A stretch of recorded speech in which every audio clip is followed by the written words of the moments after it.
من دلوقتي هتقدر تتحدى كل زمايلك ان انت ترسم خريطة مصر في دقيقة. مستر ازاي في دقيقة؟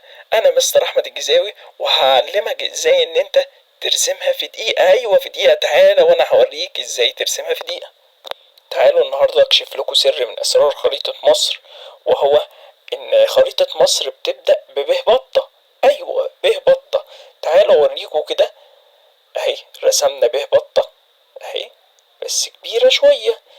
البيه بطة دي ليها النقطة دي تحس ان هي طايرة، ممكن تقع فوق دماغنا، فعملنا لها حاجة تشيلها. جبنا لها سبعة بتبص لفوق، اخت التمانية اللي بتبص لتحت. بس النقطة دي طلعت اجمد من السبعة.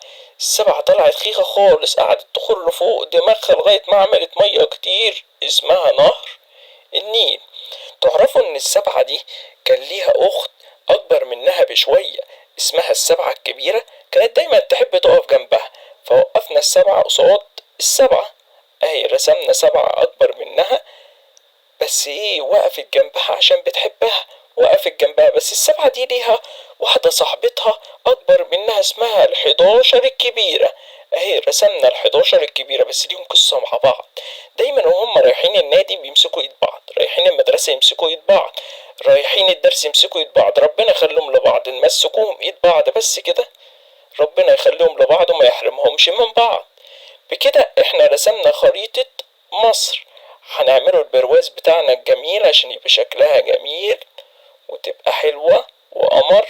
اهي قفلنا ايه خريطة مصر. طب نيجي نشوفوا بقى ايه الحاجات اللي على الخريطة. فين البحار اللي على الخريطة؟ فين الانهار؟ قالك عندي بحرين. اول بحر عندي وهو البحر المتوسط. ايوه البحر المتوسط اللي قاعد في النص ده.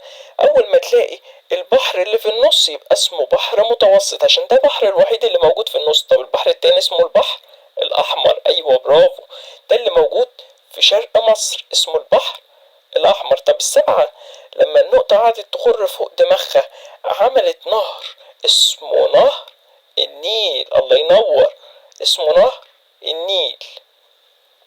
وبكده رسمنا خريطة مصر وحطينا البحر المتوسط في الشمال والبحر الأحمر في الشرق ونهر النيل اللي في وسط مصر. وكده خلصنا خريطة مصر. كان معاكم مستر أحمد الجزاوي، بحبكم جدا.